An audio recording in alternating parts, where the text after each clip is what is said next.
Oh, we are live. We were off last week, but we are here with you again. This is the Love Gurus podcast. We are taking ridiculous dating questions from Reddit right about now. You think your love life is going kind of bad? It's fucking awful. If you find out your girlfriend accidentally banged your dad. I think I wore this shirt the last time we did this podcast. Romance maybe ain't the norm. I don't think I did.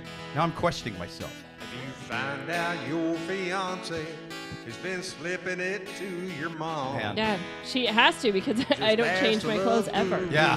Tell you what to She do. tried telling you that your whole life. She had to teach you one final lesson. She slept with my mom. Your life is screwed. Love Guru. Yes, Okay. yes, the Love Gurus podcast. Shout out to Joel again for writing us that awesome intro song. Thank you, Joel, on YouTube, man. We appreciate you as always. We were off last week, but we're going to take more ridiculous dating questions from the wild animals on Reddit. But first, let me introduce our two awesome guests. Yeah. First up, he is a first-time guest of the podcast, a hilarious stand-up comic, Mr. Chris Hamilton. Thank you for being on the show. Thank you. Thank you for having me. I appreciate Absolutely, it. man. Glad Thank to be you here. for being here. This is wonderful. Dude, tell them where they can find you. You can find me on Instagram. Social media is Hamilton_for-mayor. I know that's kind of weird. I would I'm trying vote. to be. I would vote for that. Yeah. Really? Yeah. Thank you. She doesn't know my views, but that's good. No, I'm joking. I think they're good. It doesn't matter what there's a town for every viewpoint. You know what I'm I saying? love So that. it's- Yes. I'm I'm not taking that. I'm not saying New York, Wherever but you go to. there's maybe a town in Wisconsin that is perfect That's what I'm for. going for. I'm going for Screw that. Wisconsinites. As Chris's campaign manager, he will take New York. He will take New York. He will not make it less crime-ridden. He will not make it less. He will not make it more less expensive. Sorry, I didn't. What are the notes? I wrote down our campaign slogans. Yes, Yeah. but he will legalize mushrooms. He will legalize mushrooms in New York. Yes, I will. I think actually Yeah. instead of you campaigning to be mayor, we should find maybe some towns in the West maybe, and they campaign for you to be their mayor. You Ooh, know, that'd be nice. I like it's, that. It's like when towns bid for the Olympics. They're Yeah.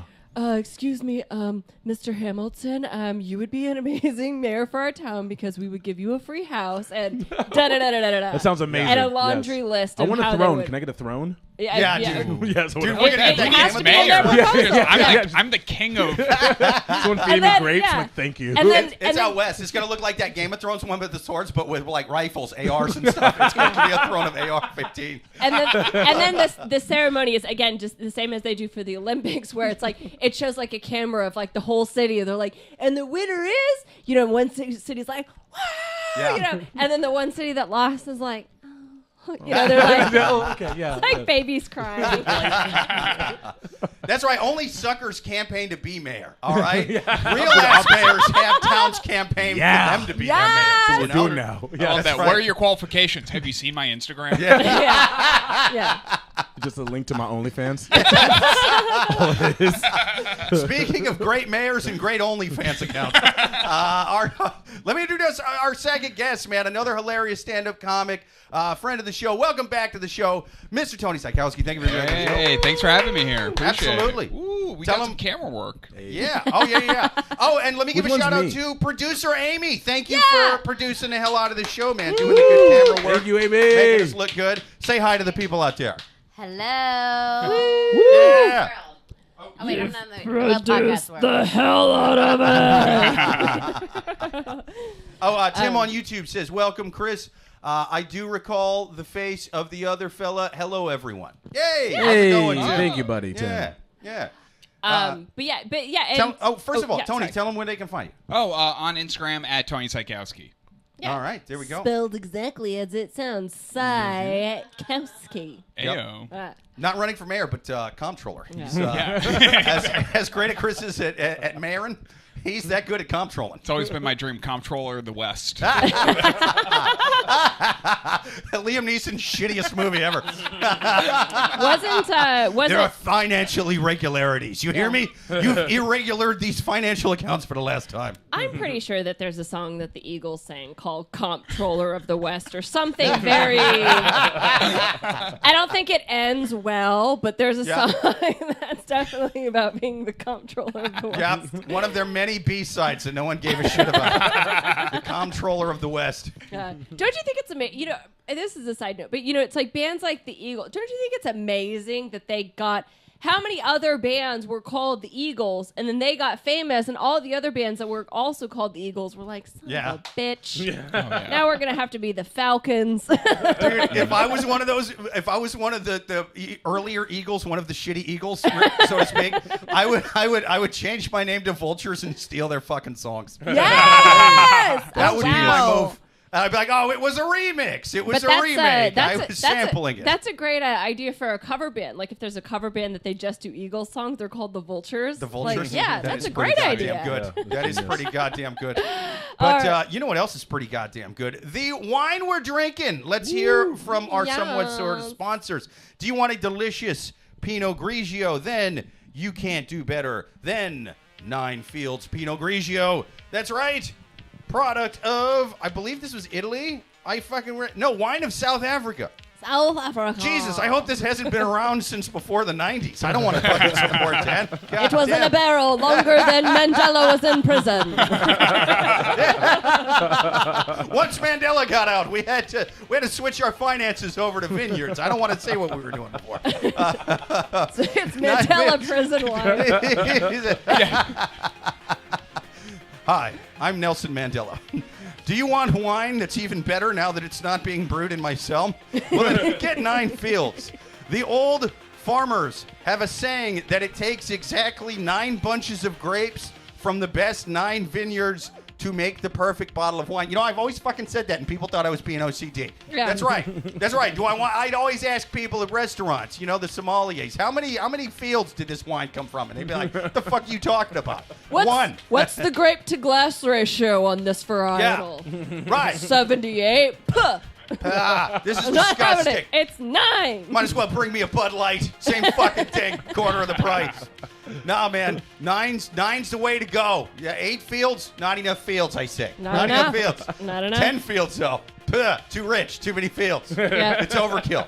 9 fields. That's the way to go. These guys know what's up. Visit us at 9fields.wine.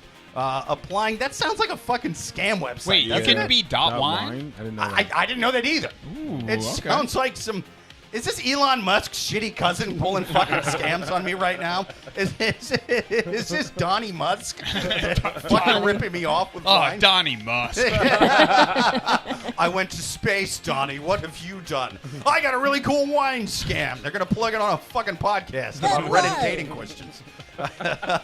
Applying certified sustainable land management practices since 1962. God damn it, this did go on during apartheid.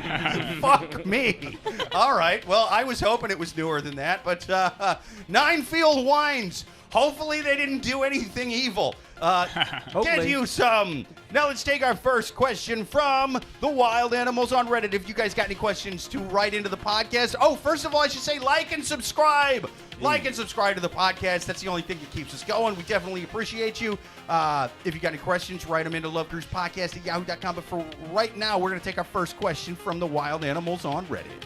First question. Should I be worried about my widowed sister-in-law? My husband, Adam, and I are both 37. We're high school sweethearts.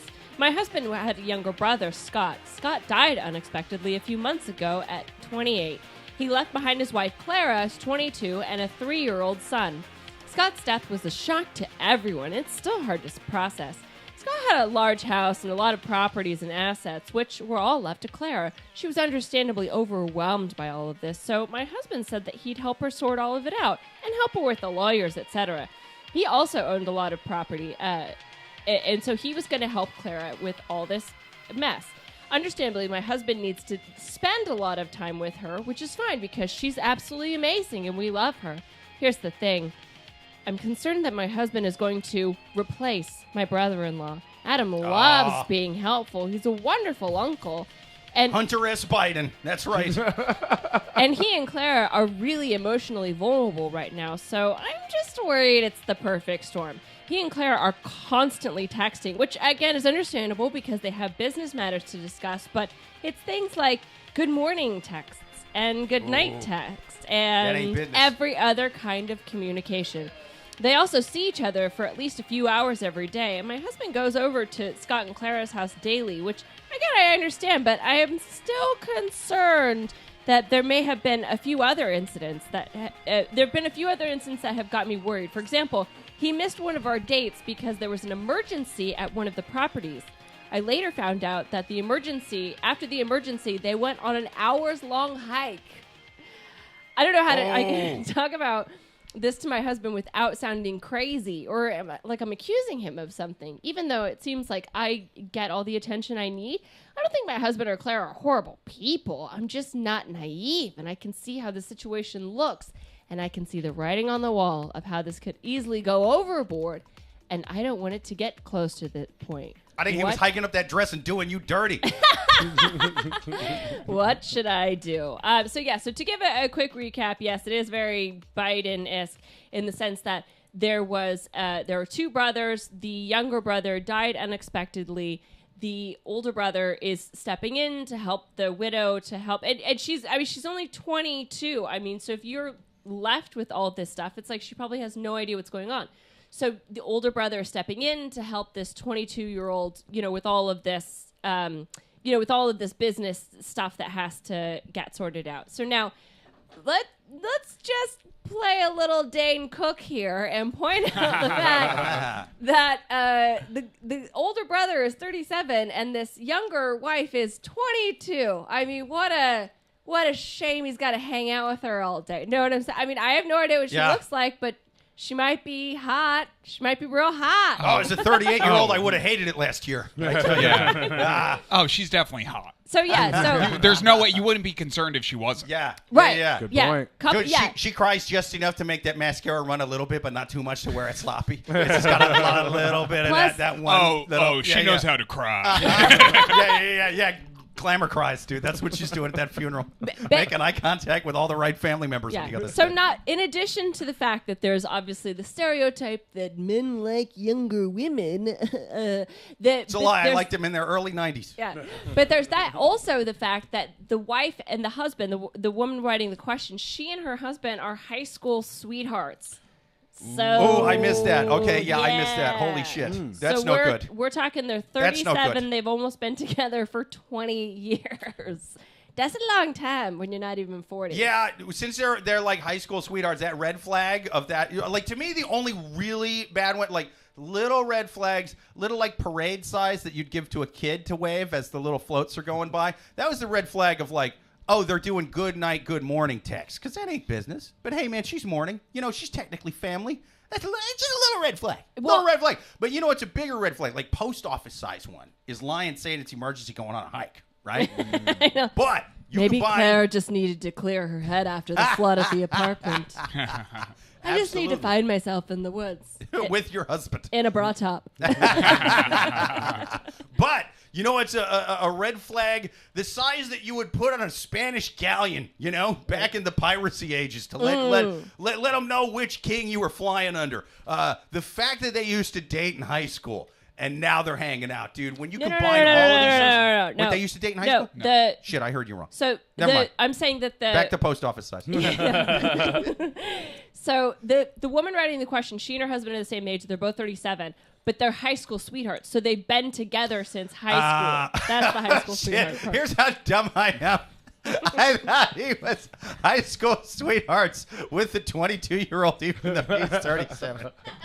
Prom was fucking weird for him. It sounds like that. It's a good thing their prom was on international waters, so technically he couldn't be prosecuted. Yeah. But here's the other thing is what I will say about the texts is obviously like, if you work with someone, sure, like you text and message them a lot. And here's the thing is I tell my boss good morning every day. Absolutely nothing wrong with it. Totally fine. Here's what is bad. If I text my boss good night, that is not okay. Yeah. It is not okay. The day is the work day is over before the day is over. If you're texting your boss good night, the fuck? Like that's what I think is weird about the situation. Like, good night.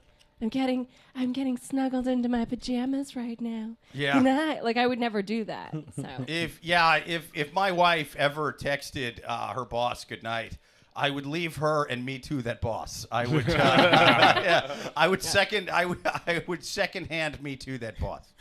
I do like just seeing a good night text. You're like, who's this moon? Yeah. Saying good night to, huh? Who's this fucking? You fucking the moon, huh? Trying to give me that age-old cover-up that it's a children's book. Fuck that. Fuck that. Oh, you want his kids, huh? Yeah.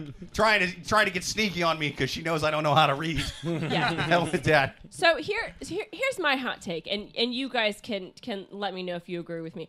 You know, the woman writing the question, her concern is, she's like, listen, I don't want to sound crazy. I just don't want it to get to the point where maybe something accidentally happened. It happened. It totally happened. We were there 6 months ago. Like, what are you talking about? Like, it has happened. There was an emotional connection there, which is, you know, whatever. So I think it's already happened. I think she should say something to her husband. Yes. Like, listen, this is already like way past the point of comfortability for me. Yeah. It needs to stop, and we need to figure out some sort of like business solution, whether getting like an assistant in or something. And if he is like, yeah, cool, I totally agree with you. This is weird. Like I've been wanting to spend more time with you. I wanted to go on hour-long hikes with you. And if he says that, amazing. If he gets real pissy, like someone put a hornet's nest on his balls, he's cheating. Like I think he's cheating. What do you guys think? Sure. You know what? I think there's definitely something there because there's also the idea of like trauma bonding, right? Like it's like he lost his brother, she lost her husband, and then it seems like this wife's like a little left out. Also, I could except I know there was a guy that I used to be friends with years ago. That's how his mom and dad got divorced. It was literally the exact same situation. It was like I can't remember like which were the in-laws, but basically the dad started spending time with the sister-in-law and left his mom for the sister-in-law. So it happens. Yeah. It happens. Oh, Amy on YouTube says, hello, Tim. Where the hell is Joel? He's late. Tim on YouTube says, I don't know, Tony. That's it. Yo. Amy says, do you guys see my messages? We do. I was behind on the message. No, I keep trying to say kill him. Oh, okay. Oh, that's aggressive. That's say kill him. That makes sense. This is YouTube. Oh, it's YouTube. Wow. You can't write you kill on YouTube. Okay. Don't let me say kill him. Well, just wait till to hear my views about the did. vaccine. Yeah. Who? My comments. It's like, oh, what's going on? How did this lady's husband die? Exactly. Johnson, and what the third Johnson that nobody knew about except for Infowars.com. They warned us that third Johnson was there. We didn't want to listen. Dude, Jones got to pay up $4 million.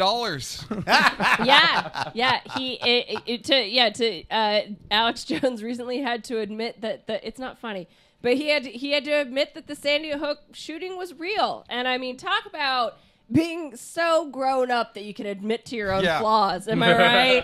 I mean, that was like watching growth in the courtroom. I mean, Here's the thing. Everybody was shocked by that. They clearly haven't heard him on Rogan. He admitted that it wasn't real like a year and a half ago after he was completely ruined by this. I'm telling you, I listened to a 5-hour episode of Rogan with him, which was fucking nuts. I suggest you all do it, not in one sitting. You will get a nosebleed. Okay? But like here's the thing. For the first 45 minutes, it is him trying to frantically backpedal on the Sandy Hook thing, right? And then for the next 5 hours, it's him making claims that are so much fucking crazier than the Sandy Hook thing. The Sandy Hook thing, see, it's more fucked up, you know, because it's involving like dead kids and shit. But like, it seems more metaphysically possible than all this shit he's talking about with interdimensional vampires and aliens and all that stuff. And I'm like, no, dude, he should be on more platforms, because if I had anybody that believed that guy, I'd be like, what about this part where he says the government is sending colonies of kids to Mars when they're infants because it's an 18-long flight, and he wants them to be adults by the time they're there to mine Mars rocks. Like, he's saying shit like that. He said that the Pentagon is communicating with aliens in a different dimension by smoking DMT every day. that like generals, that like 4-star guys with all the shit on their clothes. Okay. To be fair, that's talking true. to aliens. That part's that part's true. That's the truth. Yeah. I had a friend that he smoked DMT, and I fucking swear to God, he's like, I crossed over, I spoke to aliens and other people, and they told me exactly what happens, that you die, and that it's like when you die, Right. it's like it's literally like doors, and you're so excited to go that you just jump into any door, and you don't know what life you're gonna get, but you're so excited to live again. And I was like, cool, I mean, yeah, maybe that's true. And he's like, no. It's true. Like, Fuck that. Listen. It was like talking to a brick wall. There's absolutely no convincing him that it was different. So I'm just saying, I believe the DMT thing. I've freebased DMT. I've done that. It makes you black out. It's a crazy fucking hallucinogen. It's not like any other hallucinogen I've ever done, and I've done all the big ones. Maybe you just aren't ready to handle the truth. No. Here's the thing. Blacked out, came back, thought I was an alien being put into my own body, and my body was a template, and I was sort of getting a back brief, like an Airbnb or something. It's like, all right, you're called a human. This is Earth. Here's what's going on. You know what I mean? And then I kind of sobered up a little more and realized I was tripping really hard, but just didn't know what I was on. And then I came to even more and more, and I was like, oh, yeah, I smoked some DMT. And then I came to again. I had taken that hit. My roommate timed it 29 and a half minutes ago. I completely blacked out for a little bit and then slowly came back thinking I was an alien. But here's the thing. Is it made me feel real good and just sort of like, hey, man, take life easy and don't stress about the little shit. You know what I mean? Because we're all part of this cosmic thing. What I didn't do is go, I literally am an alien, guys. All the stuff while I was literally blacked out on hallucinogens was correct. You wouldn't do it with booze. I've blacked out on booze. No, listen, man, I'm telling you, you're good to drive your car at .264. That's what the aliens told me while I was blacked out. Like, no one does it with booze. No one does. It's magical beings that are correct about everything with this high. Just certain highs. Yeah. The Grateful Dead wrote songs about, and so now we suck that drug's dick. And I love the drug. I love sucking its dick, dude. I'm just saying that not everything you think while you're blacking out on hallucinogens is necessarily real. Yeah. Yes. Well, what is real is this question. What? Tim on YouTube says trauma bonding. Oof. Amy on YouTube says cheater. Joel on YouTube says hi at Amy. I'm late. Sorry. Good night, Suzanne. I would have been here sooner, but I got held up by the sister-in-law. Can she sucks? She can start a Harley. Nice. Yeah. Joel on YouTube says Jake freebase DMT and thought he was getting cornholed at Area 51. It turned out he had too much tequila and passed out in Times Square. Yeah. Yeah. I mean, I'm just okay. Yeah. So obviously, I don't know. I mean, Chris, do you think that she has something to be worried about? Or you think everything's just totally hunky dory? I think she knows he cheated, and that's fine now. Let's move past it. Oh, you think that she's sort of? I think she's got it. She's collected all the things. All the dots are there. She knows. Now, how do we move forward? Do we lose both brothers? How do we keep both of them? You know? Yeah. Tell him not to get the booster. I mean, it's bad enough he got the fucking first 2 vaccines. This guy, what's he doing? What is it? There's definitely like a movie with Diane Keaton where they say something like it's obviously like it's so sad to lose a spouse like due to death. But when you lose a spouse to divorce, and like they're still out there, it's right like there. Death. It's like, oh God, that's it. With divorce, it's like you don't know what's gonna happen. It's crazy. You rekindle something. Yeah. So if she gets divorced from this guy because he goes to I mean, it's so much explaining to do. Yeah. It's so much explaining to, which would be exhausting. Here's the thing. You kill 2 birds, 1 stone. Okay, one person's grieving. All right. He's trying to see that young person again, and then now he's gonna come back. He's not gonna stay with that. That's not what he does. So, I mean, what do you think? I thought you were going to say that they need to make a throuple. And I was on board. Oh, okay. Because you said kill throuple. 2. You said grief throuple. Make a series about it on Netflix. I swear to God, they'll make it. They'll produce it. I'd watch 2 seasons. Father, son, 22-year-old. I'm pretty sure that's how it works. No? That's not a throuple at all. I'd watch that though. That ain't a throuple. It's not a throuple, but it's a hell of a porn. It's a hell of a porn. Yeah, I mean, I think a throuple is certainly. I think that if she. If she doesn't want to hard out from this because they obviously already have like a connection, that needs to be at least something in the arsenal. What about a throuple? Yeah, throw it out there. I like that. Yeah. Here's what I'll say that way it's about, not cheating. I will say they own property, right? A big part of this is like owning property. Right. I feel like I've never I think I've met one throuple, and they didn't own anything, right? Like, you can't really own, like, no one's like, you can't really, like, own property with a throuple. It's like, you can go husband and wife, but throuples, like, that's why, like, Brooklyn, you can, like, be polyamorous in Brooklyn. Yeah. Because no one owns shit. Right.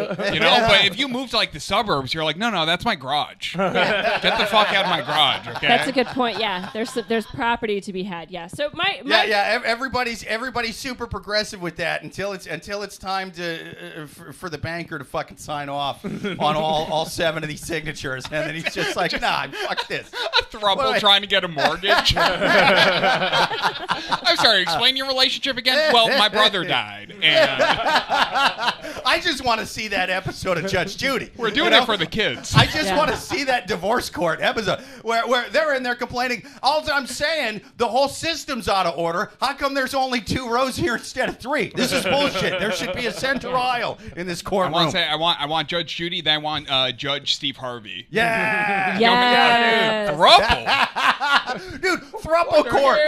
Throuple Court. Another great show. Throuple Court. Another great show. This is going to be amazing. I'm sorry, how many lawyers do we have here?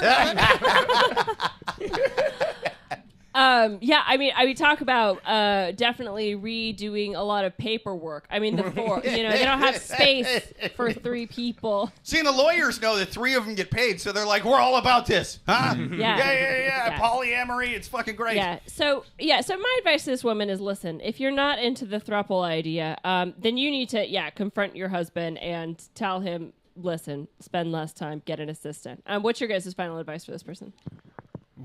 I think fight it out on live TV. That's you can find a Maury is Maury done? Find a show like Maury. Yeah. Or like I'm guessing there's a YouTube channel now. I would say come on the Love Gurus. Yeah. Come on to Love Gurus podcast. Yes, come on the Love Gurus podcast and we'll talk about it. We'll get more mics. God knows there's a lot of you. No. You're a throuple, but you only get 2. All right. You're going to have to share a lot, but you guys is used to sharing, ain't you? Share a mic. Yeah. What other final advice do we have for this person? All right. Well, either A, go super new aged and go throuple, get your show pitched on Netflix. I'd love to be like a reoccurring character on the show. You know, it would be great.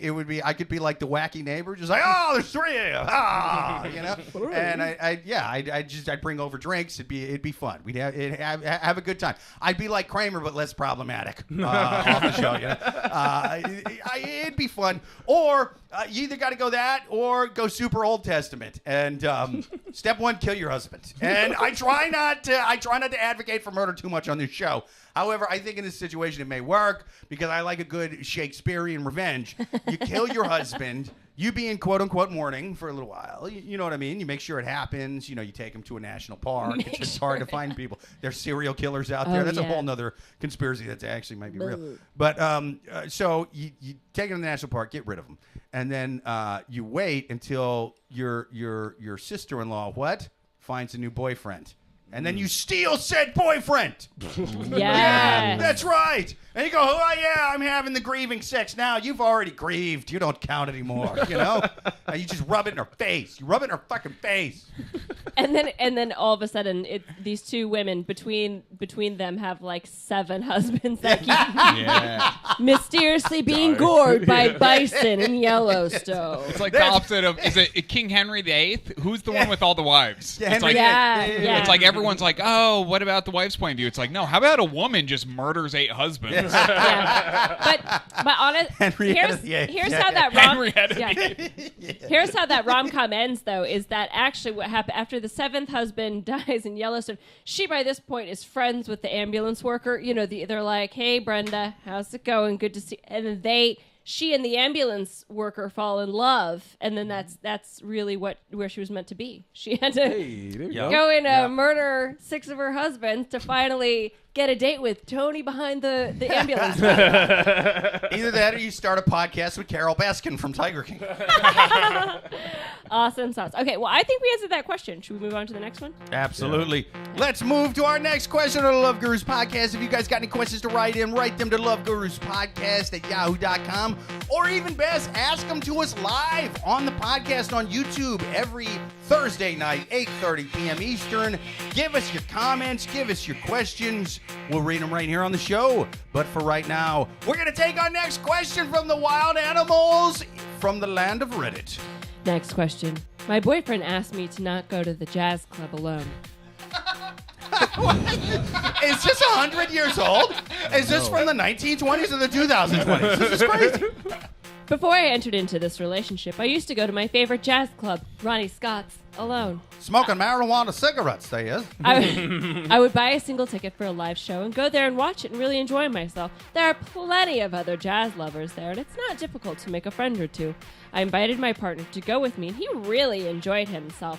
There was a trumpet player who played my favorite song, Summertime, and I got really excited and told my boyfriend that he was really good at playing. Oh, no. Towards the end of the night, the trumpet player made his way through the jazz club, and he smiled and spoke to people.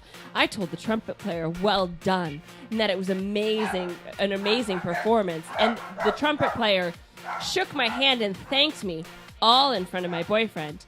Now my boyfriend says that I can't go to the jazz club alone anymore. Was I being really insensitive? Or is my boyfriend being controlling? So to give a quick synopsis, we've got a jazz lover, which is sort of like being into Parcheesi at the like not what? a lot of jazz groupies anymore, man. If this was like rock, hip hop, anything like that people listen to that are under 75, I would be like, yeah, he's gonna fuck somebody else. But like, this made this dude's month. This made this trumpet player's month. I will admit, I don't mind putting on like a little jazz if I'm cooking, but it's almost like I'm doing it as a character. I'm not doing it because I like the music, if that makes sense. Like I like this character of like woman cooking dinner in New York City, listening to jazz. Like it's not like I'm. I mean, honestly, to be quite honest, the only time I ever actually seek out jazz and put it on my Spotify is when I'm sleeping with a woman in her late 80s or higher. They dig this. Yeah. So anyway, but we have a person who, and she, to be fair, she didn't give the age, so who knows how old this person is. But so she likes to go to the jazz club. She would go by herself. She thought it was a great night. She brings her partner. And they watch it. There's a trumpet player, plays her favorite song. She goes, trumpet player, and she's like, oh my God, that was amazing. Now, the boyfriend is like, well, you can't go to that alone anymore. So it's like, do you guys think that the boyfriend is being controlling? Or do you think that he's protecting her from creeps at the jazz club? I don't know. Don't you have to be able to, like, not have arthritis in your hands enough to grab a butt at the jazz club? Like, I think there's, like, so many old men. It's like, I'd molest you if I could use my right hand anymore. I do. I love that cat call. I'd molest you. If I could.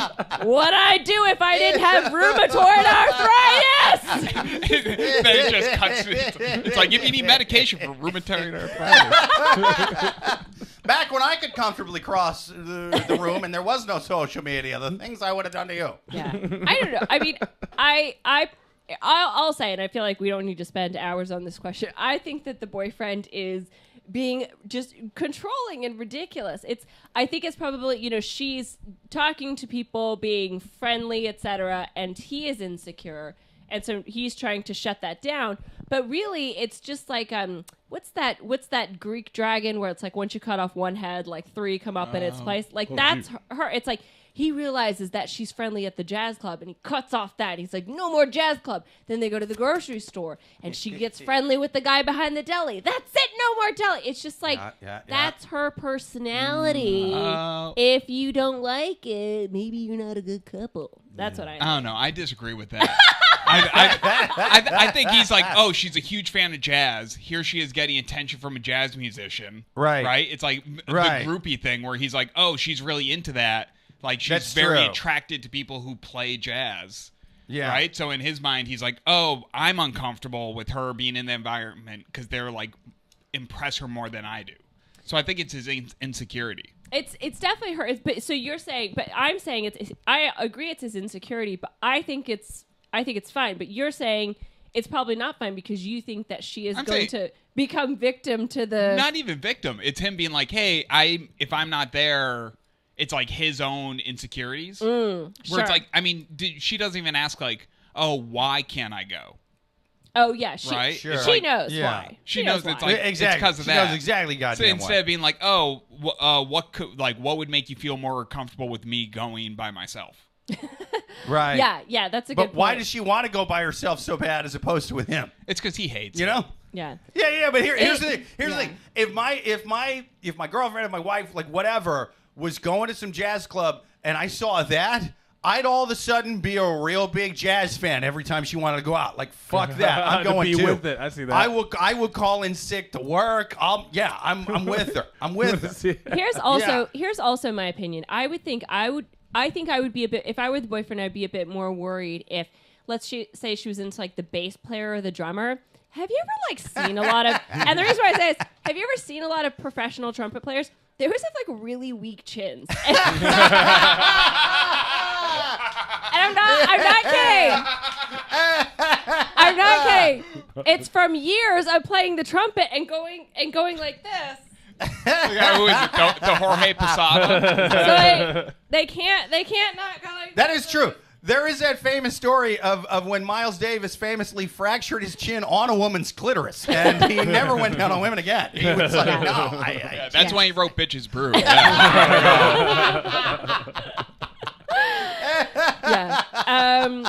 So I don't know. I mean, Chris, what do you think? I mean, do you think he's being controlling? Like, who do you think is on the right here? Wait, did he do it to another location? I remember you saying the grocery thing. Was that just the story you came up with? Or that was was real? me. That was me extrapolating. Yeah. So he's only said it about the jazz club, and to be fair, this one jazz club. Yeah. It sounds like he saw her and she like lit up in a way that he didn't want her to light up. And that's the thing. You don't do that. You don't see that, and you're like, and you look at her. And that you can't have that happen. It's not a good feeling, and you don't know how to respond to it. So you go, don't go back there. Don't go back there. You ever seen Lion King when Mufasa was like, don't go over there. See that? Don't go over there.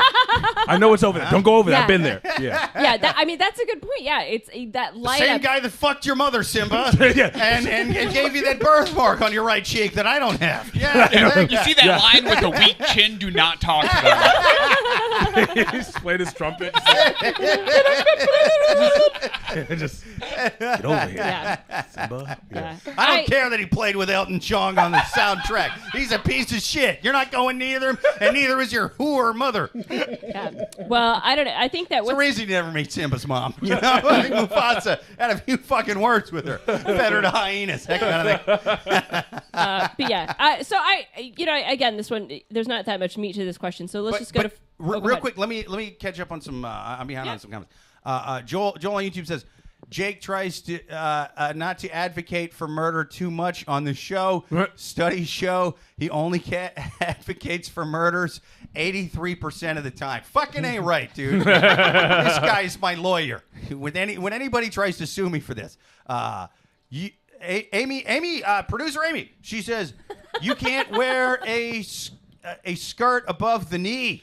Yeah, I mean, he sounds kind of controlling. At least up top he did. Now I'm kind of starting to sign with a boyfriend on this one. Tim on YouTube says, the boyfriend knows she's all about the jazz. He says, all those guys are great with their tongues. Yeah, that's right. Huh? Yeah. He's going to show her his spit valve. That's right. Joel on YouTube says, Stan Getz and Bukkake, sign me up. Tim on YouTube says, is she talking to a musician or audience members? Yeah. Joel on YouTube says Miles don't know what he missed. Poor brother. Yeah. Well, so here's my final advice. My final advice is do you. This is obviously something that you like a lot. You like going to the jazz club. Talk to him about it and just be like, this is what I like to do. If you like to run or paint and all of a sudden your partner's just like, no, you can't do that anymore because, whatever. It's just like, that to me, and the reason why I say that is because, if you say, okay, I really like this guy, let me just stop it. In a year or two or whatever, you're going to have that memory and be like, you know what? I used to really like doing that. Now I don't get to do that anymore. You fucking cunt. It is going to be this volcano that erupts at some point in the future. So to compromise on something that you're really into that much, like, not a good idea. So my final advice is tell your boyfriend to go fuck himself. What's your guys' final advice for this one? Communication. Especially through song, especially instrumental. Oh yeah, no words, only scat sing. That's right. Got a dick in my mouth. Communicate with him by scat, and by that I mean shit on his face. Tell him to fuck off, and you're gonna go listen to some trumpets. Yeah, that's good. Yeah, Chris, any final advice or? Yeah, I mean, if he sounds controlling, I assume there's more things. But if it's that one thing that he called you out on, I think he noticed something that was problematic to the relationship. If that makes sense, you know what I mean? But yeah. Okay. Nice. Yeah. All right. What about you, Jake? My final. Oh, first of all, Joel on YouTube says Suzanne's advice is do you. If I could have done that, I would have dated so. I wouldn't have dated so much between marriages. Yeah, see? It's very true. Yeah. Also, if we could get a compilation of Jake reading comments from across the room. Yeah. I think that, oh, dude. The thing is the writing is crazy small from here. And yeah, it is very tiny. It is impressive that my eyes can funny. pick it up. However, I am genuinely bad at reading out loud. Yeah. So, even when I have it right here, it's just as bad, and I have no excuse. The issue is not that Jake can see it completely fine. Literacy. The squints on perfect. It's the Iowa State education system. Public schools in Iowa. See, here's the thing. Great eyes, they train us from the second grade on. They pump carrots into those little Iowans like no tomorrow, and then send them out into the cornfield. No education necessary. They're like, all right, it's your second week of second grade. We're going to teach you how to shoot a flea off of a deer's ass at 300 yards. Reading. Fuck that. That's for people who can't shoot a tick off a deer's ass at 300 yards. We're teaching you how to get your own food. What do you need a job for? I mean, Kansas was the same way. Like my guidance counselor in my high school, I told her I wanted to go to 4-year university, and she goes, why? But you only need 2 years at the community college. You only need 2 years at a community college or a husband. I don't understand the problem. This is a system that's worked for millennia. You're pretty enough. It ain't going to take you no 4 years to find a good man. As your guidance counselor, I would say maybe dress prettier. She did look a little like Dr. Phil, which is hilarious. Dr. Phyllis? You need to look at yourself in the mirror and say, I don't need to learn algebra. I'm a good woman, and I can have children. Yeah. A plus B plus 2. What is that? Just have kids with some hot guy with a job. Yes. All right, Jake, what's your final advice for this jazz club goer? Oh, man. Now, I try to point this out at least once a week on the podcast. When in doubt, I err against the person who writes the question, because this is a source by, for, and about them. It's their Fox News, their MSNBC, their North Korean state-run news, if they inherited the entire country. So when things are kind of brushed over, little details skipped over, I'm like, well, that's probably convenient. You probably left that out, why do you want to go to the jazz club so much without this guy? That to me is a good question. Yeah. Because again, if my wife seemed to give that little look of just sort of, maybe I'm in the show, maybe whatever, I would be like, yeah, I'm going to the jazz club all the time with you. So she did that. She did this before she started the relationship. She would go by herself. Okay. And that's fair, because I pointed this out too many times, is if people have been doing something since the beginning of the relationship, you can't really tell them. You can tell them to stop doing it, but it's a very different conversation. Yeah. So it's going to be a tough conversation. But basically, you're going to have to try to convince this guy to go to the jazz club with you and be like, listen, I go there all the time. I'm kind of a regular. If I was going to fuck this trumpet player, I would have done it 7 years ago when he first did this. It's really more of a bit. I mean, he's done it so many times. I can see the boredom in his eyes, and he was more looking around the room, looking at the shallow ticket prices and wondering who the fuck's seeing jazz in 2022. You know what I mean? That's really he was looking towards my eyes, but past him going, fuck me, there's like 3 empty rows. Like, I'm going to have to get a day job. I'm going to have to play the trumpet and drive Uber. Fuck. I'm the best trumpet player in this city, but no one gives a shit. They're all listening to SoundCloud rappers with like Reese's Pieces tattooed on their fucking faces. No one gives a fuck about trumpet players anymore. That's what's going on in his eyes. So, I mean, honestly, if you just kind of give him some version of what I just said, maybe not exactly word for word and with my raspy shittiness, but, tell him that same kind of thing. Just be like, look, I've been doing this for a long time and feel free to come with me. Yeah. Perfect, yeah. Or ditch yourself a zero and fuck a guy who plays trumpets. Or DMT. Yeah! DMT listening to jazz would be badass. That was as much shit as I've been talking about jazz. That's probably the best music for DMT, I think. I would describe the way we answered that question as a cornucopia of solutions. They're just pouring out onto the table. Listen, there's a lot of ways to get out of this. Dude, I got real good cornucopias. That's why I don't need glasses. Anyway, next question on the Love Gurus podcast.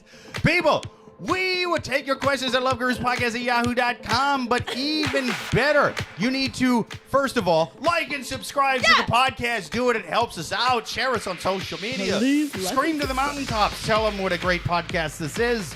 But if you've got any questions, write them to loveguruspodcast@yahoo.com, or even better, watch live every single Thursday at 8:30 p.m. Eastern on YouTube. Ask the questions right there in the chat, or just give us a comment. We'll read them on the show. For now, we're going to take another question from the crazy psychopaths on Reddit. Next question. My girlfriend cheated on me with her ex. Oh, no. For closure. Valid. Normally, I just did it to come, but that's cool. That's cool. I'm 24. My girlfriend is 21. We've been together for a year. I'm her second girlfriend, and before me, she dated this girl who was 24, who shattered her heart, even though they dated for 6 months and never did anything physically. Wait, these are like all women? It's 2 women, yeah. Oh, that's hot as fuck, dude.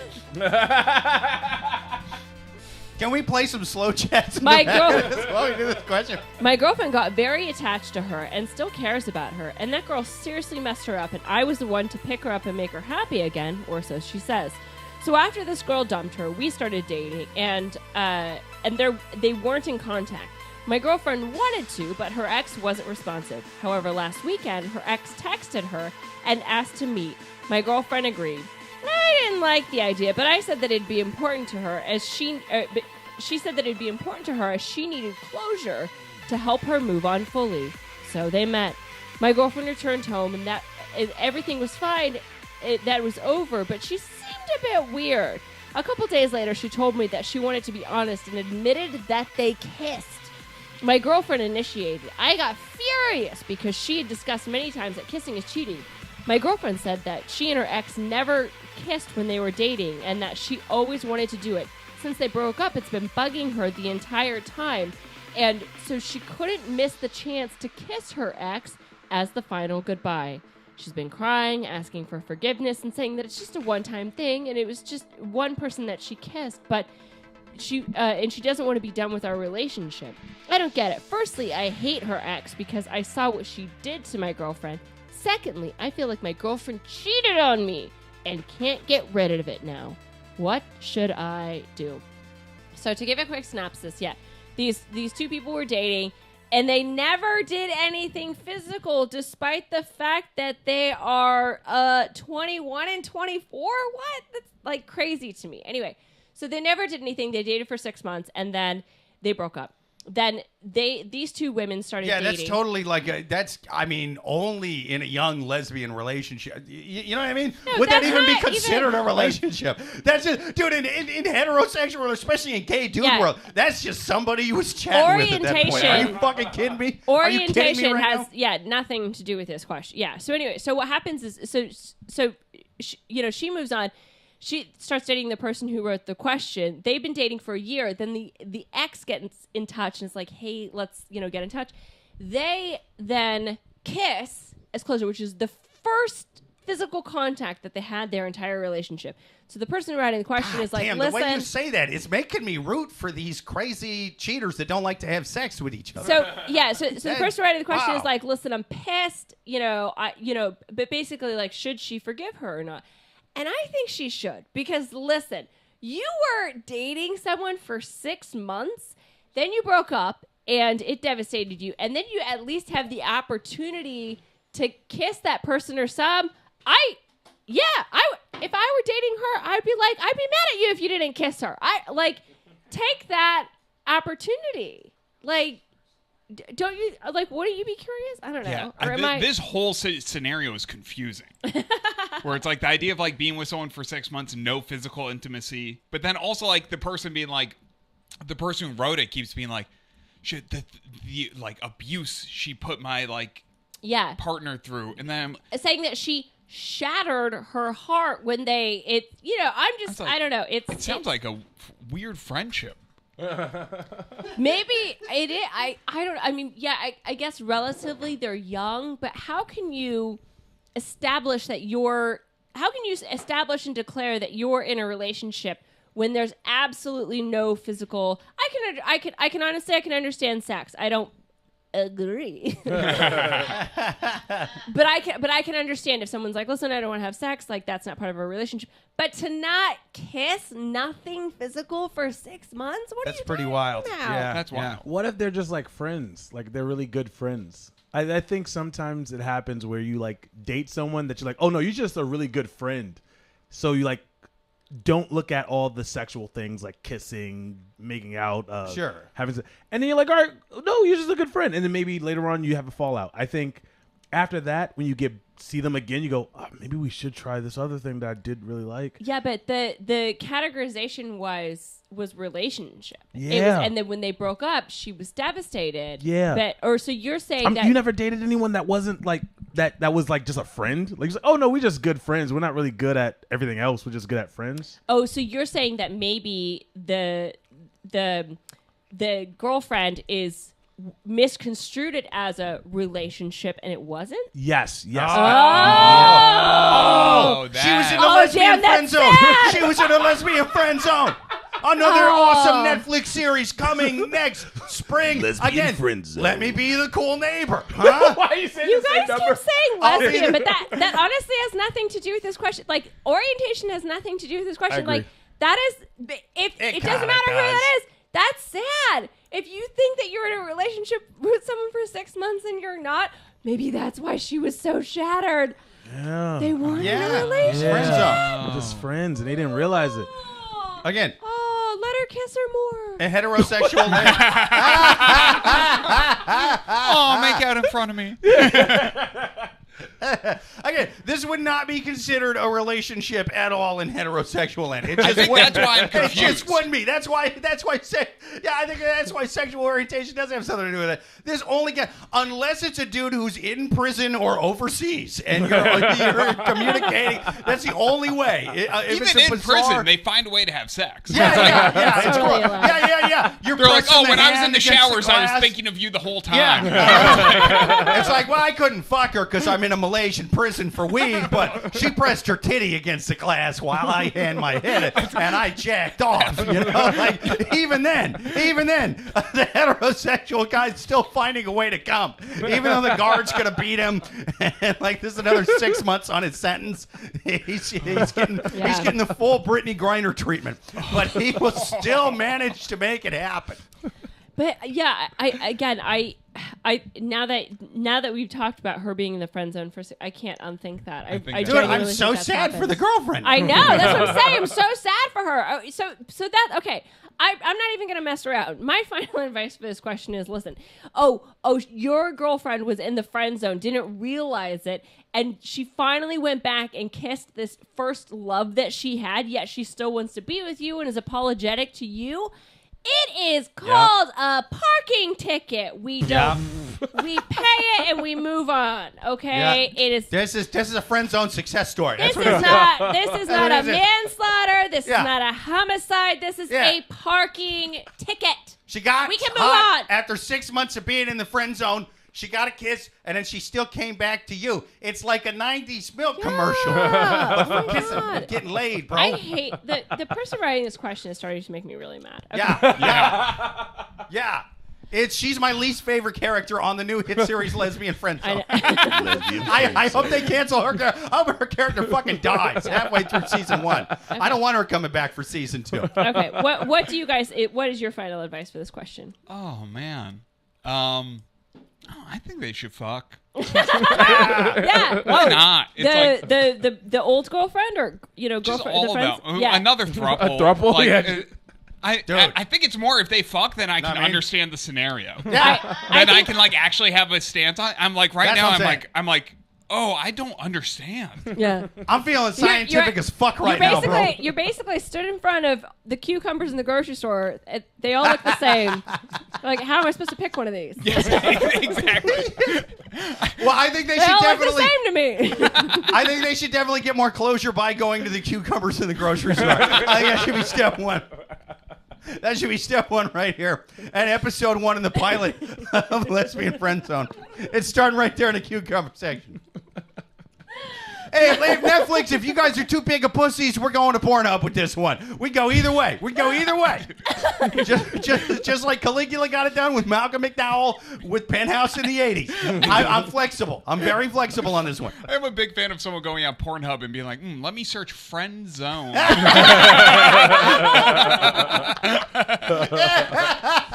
that's probably some weird submissive shit. He's got an orange ball game. You're in the friend zone, little piggy boy. How do you like that? I'm going to leave you on red. What? Okay. What other final advice do we have for this person? I think when you're discovering yourself of who you are, your sexuality, whether it's being a lesbian, gay, whatever, you're realizing new things about yourself, and you're realizing what is real and what's not real. What is real into a relationship, what's not real into a relationship. That is so insightful. Because I know I think I know where you're 100%. going. Sorry, go ahead. Oh, no, I'm done now. No. I'm done. Chris gets like real insight. I'm done. No, because that was amazing insight. Because what I thought. Just vote for me. That's why he needs to be your It's mayor. a campaign. Yeah. And then I'm here You like see- the other candidate. I'm like, have you tried DMT? You see how the two comptrollers on the panel wanted you to smoke DMT and use cucumbers on yourselves? The mayor is trying to better your life. He should run your town. No, the reason why I thought what I thought you were going to say was that you're finding this out, and so therefore she kissed that person, realized that she was in the friend zone, then that she came back to her real relationship, crying, saying, "Oh my God, please take me back." Like that. That's So I agree. I think that's amazing insight. 100%. Yeah, you can't get mad at your partner for learning, and this is like a genuine learning instance in this relationship. Yeah. So. I disagree. You can always get mad at your partner for learning. I'm like, I'm sorry. You learn shit? What the hell? How dare you learn shit? You trying to better yourself in this household? Oh, you think you're better than me now, Cynthia? Now my competing pitch, it says lesbian friend zone, lesbian abuse. You learn how good trumpet players were in literatures, too. How dare you? Before I give my final advice, I want to catch up on some comments because we're behind here. Joel on YouTube says, dude needs to chill. It's a trumpet. Oh, I think this is the last question. Trumpet. That still works. Yeah. It's a trumpet player. Not a guitarist or a singer. Just saying. That's a good goddamn point. Yeah. And honestly, yeah, dude. If your current lady leaves you for a trumpet player, I mean, fucking, that's on her, right? Like, you're better off, I say. Glasses half full kind of problem. Joel on YouTube says, "Oh wait, my comments are going crazy. They're going buck wild on me." Little peek behind the curtain. I don't know where that comment was I just read. Let's see. Producer Amy says, "Sounds like a 21-year-old excuse." Tim on YouTube says, "I slept with her because I love you." Rules of attraction. James Van Der Beek. Producer Amy says, "Tim, LOL." She says, "What? It was a bad kiss." Joel on YouTube says, "Pics or it didn't happen." Fucking hey, man. Joel on YouTube says, "They were 21 and 24. Nothing sexual happened. I believe that. I never took my first breath until I was 17. Producer Amy says, "Can we veto this question?" Joel on YouTube says, "Without pics, yes, I'm with you, Producer Amy." Let's see. Tim on YouTube says, "I wonder if my old guy friends thought we were more than friends before." Awesome. So Jake, what's your final advice? Yeah, I mean, honestly, unless you're going to do the throuple thing, which again is that's my advice right here. It'd be better for you if you grew as a person and all that horse shit, but I kind of don't want that. I'd rather see the throuple porn on Netflix. So I kind of want you to go that way, but I'm also on your side of I want you to get revenge too. Like I see that growing as a person, realizing she was in the friend zone, got what she thought she wanted, and realized she found something better. Seems like a really good romantic comedy where it turns out the right couple was together the whole time. That said, I side more with the pettiness of revenge, I say find some other lady to make out some fucking horse shit story. We went horseback riding in junior high, and we were on the softball team together, some fucking shit, and then just go to town with her and be like, well, you can't get mad because I wasn't mad about the other thing. I say go down in a blaze of fucking pettiness. Yeah. That's what I would do. Yeah. That's what I would do right now. I would make out with some other lady. Yeah. I would one-up her. I would one-up her story. And I'd be like, nah, but you don't understand. A religious conservative household wouldn't let us come together in junior high. And you throw that in her face and just go crazy with it. And just guilt her into accepting it. And eventually this resentment will get you guys to break up 6 months from now. But it's gonna feel really good if you do it right now. Yeah. Awesome. I think we answered that question. Should we go to the lightning round? Lightning round? I believe that would be question number 5 for please. The overlay. Guys, do you have a question you would like to write into the Love Gurus podcast? Then do so at loveguruspodcast@yahoo.com. Or even better, write it live on YouTube every single Thursday at 8:30 p.m. Eastern. For right now, we're going to take our last question from the Wild Animals on Reddit. Last question. So this is going to be lightning round. And the way we do lightning round is that I'll read the question and then we'll just go around the circle and give sort of our final advice, hot take on the question. So lightning round. Girlfriend won't sit next to me on the plane. I'm 30 and my girlfriend is 27. When we fly a certain airline, she has status on it, and so 90% of the time she gets upgraded. When she does get offered the upgrade, she takes it and leaves me behind in economy. Mind you, this is economy premium upgrade, not first class. In my mind, I'm flagging this as kind of messed up because I would never take that upgrade since I'd want to sit with her, like a couple. Am I wrong for being upset? Yeah, bitch! Yeah. You wrong! You wrong! You mad you don't have status! That's the whole point of having status! I'm sorry, I lost my ladylike composure for a second. So I'll go first.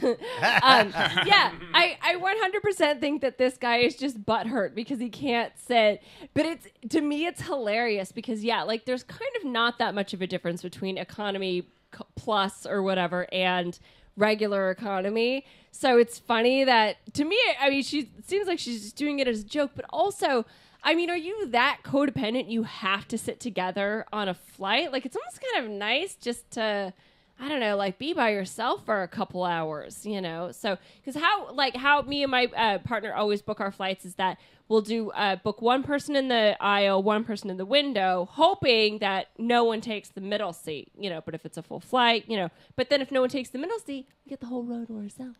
But that being said, if I had status and it was like, oh, I'm going to go to economy comfort, I would totally take that. Now, obviously, the valiant gesture is to offer it to him every once in a while, but this sounds like a new young relation. Oh, he's 30. I mean, get over yourself. I mean, it's. I think that he's. You mad. really hate flying coach, don't you? My God. No, I think that he's the one that's like being a baby because it's again like it's not his. Again, she could maybe once offer it, but it almost sounds like he's such a baby about it. She's like, fine. Sit back and no way. Get your own points. Yeah. Right. I don't care. Also, I think what you described is way crazier than this scenario. You get an aisle and a window seat, and then you leave the middle one empty. Yeah. For someone to potentially just like be in the middle of your relationship. Genius. Yeah, 100%. Dude, I come from gambling addicts. I like that. I like it. We either get an awesome flight or a really, really shitty one. Let's fucking roll the dice. I like that. That's fun. So what happens most of the time is that we someone will be in the middle seat and then it's like, oh, you know, actually we're a couple, like do you want the window seat because we don't want to be like, you know, blocked in. But if there's no seat, you know, because you know, as people like if you are picking their seats, no one's going to pick the middle. So only if it's like a very full flight will someone, you know, take that. Okay, so. I like that, but I do feel like you should stay in your seats and make the person listen to your conversations. I think that there was one time that we were in a fight. You make them regret that decision. Evil. We were fighting. We were once in a fight, and I was like, he looks at me as if to be like, "Do you want to ask him to switch?" I'm like, "Look out the window." Like, That's awesome. Oh, sorry. Did you say something? That's the move. I've got my seat. That's a move. That's a move. If somebody is dumb enough to take that seat, you practice these fights at home. You understand? And then you get in a fake fight. And then you drag them into it. And you're just like, fuck this. You know what? I'm not talking to you, you fucking skank, for the rest of the flight. The hell with you. You shut the... No, I'm good. Don't talk to me either. Shut the fuck up. Listen, middle guy, tell that whore of a girlfriend of mine. You know, you start getting... And then as you're screaming, you're like, yes, I'll have a Coke. Yeah. And you only refer to him as middle guy, and every time he tries to say his name... My name is Fred. Fred, man. I'm sorry. That's his only issue? Learn my name. It's the least you can do. Sorry. What was his name? Fran? Look, I've got a lot going on right now. I'm sorry. I gotta, you know. I also like to think it's like someone who like just got back from like Afghanistan or something. It's like a soldier, like in camo. They're like, he turned down the first class seat because he was like, no, give it to a pregnant lady or someone missing a leg. I only got 3 of my toes shot off. I'm fine, coach. And he's sitting listening to you guys' fake argument. You're going just to try to get him to move, but he's like sitting at attention like, I will not move. I will sit in this seat I am assigned. This is my seat, and this is my seat, and I will not move. This is my seat. And he's just sitting there the whole time, and he won't get up. So that's my final advice. What final advice do you guys have for this person? oh yeah, get over it. Get over it. Yes. Yeah. He's being a baby. No, I'm with this guy, man. Really? I know. Yeah, my final advice is just okay. See, this is going to cost thousands and thousands of dollars. So don't do it unless you're rich, okay? But you're going to have to get your own points, and you're going to have to upgrade without her and make her see how that shit feels. Because I would rather, not to sound like a true romantic and a garbage person who's never flown first class, but I would rather sit and coach with my wife. Now, admittedly, I've only had seats in planes right next to the restroom every time. I don't know how did it, like it wasn't a thing that I've been next to the restroom every time. And so I'm happy. You've got a problem baby sticker on your file with Delta. Yeah. Yeah. I angered a waitress. Or what do they call them in the air? Flight attendants now? Yeah. So, thing is she's just fucked some other guy who kind of looked like Steve Buscemi. That wasn't me. Thought it was me. Started putting stickers and weird little computer things on my account. Now I'm by the toilet every goddamn time. And would I move from that away from the woman I love? Absolutely not, because I'm a real man and I believe in something called compassion and love. So I say, stay with your significant other and coach. If not, I hope he makes out with his girlfriend that he kind of was girlfriends with but didn't kiss. But I hope she ended up in coach too, and now they're kissing to like Melissa Etheridge songs. And I hope that's all happening right now while you're up in first class. I hope he's fucking someone better and joining the Mile High Club with her. Come to my window. Yeah. I hope she's jagging him off against the side of that tiny little bathroom airplane window right now. I hope he's taking that Melissa Etheridge song very literally. Oh, all right. Any other final advice yet, Chris? I'm poor, so I don't understand. When you go to first class, I've never been up there. when they move you, they put someone else in your place, or do you just have an open seat now? I think it's just an open seat. Yeah. You got an open seat. Stop. Well, complaining. no. I think that what they could do is someone who's flying on standby could go in the empty seat. Oh. Yeah. If I have to be around a stranger, then I would be mad. Okay. And yeah, but that makes sense. Yeah. Then I would ask my partner, "Hey, let's switch once in a while," and they don't let me switch. I was like, "You got to stay with me." Right. Yeah. That's what I would do. But you have to stay. You have to stay, or I'm breaking up with you. Yeah. Like that's that's it. I'm just don't go. You can't go. That's what I would do, because if I have to be next to a stranger, you don't know who that stranger is. You can't. It's not gonna help me out. Yeah. Make this an enjoyable ride. You know. Yeah. And I think that's what relationships are. Yeah. She's not wrong. She's not wrong. I feel like a relationship is pulling someone else down with you. Does that make sense? Yeah. That's what a relationship is. I can respect that. It's just pulling them down. You can't Yeah. you can't be better than me. You have to be right here. Yeah. There we go. As someone with a pregnant wife in a basement in Queens, true love is pulling the crab back into the bucket that you really want to be within the bucket for eternity. You know Love what you, I bitch. mean? Yeah. Yeah. I mean, that's what Ivana We Trump... were conceived in coach. We were born in coach. We'll die in coach. Yeah. Together. That's love. That's I love. agree. Yeah. Amazing. I think we answered that question. I think we answered all of these questions. Absolutely. All good this week, and we've really helped a lot of people. So. Absolutely, we did. First up, Joel says, dude needs to chill. He got those air miles because she's taking numbers in the lavatory for Okay, zooming in. into the Mile High Club. Suck it up, Buttercup. Well, on second thought, he says, sucking it up might be too much to ask. Yes. Yes. She's already a mile in the air. What do you expect, you know? Anyway, this has been an awesome episode. Yeah.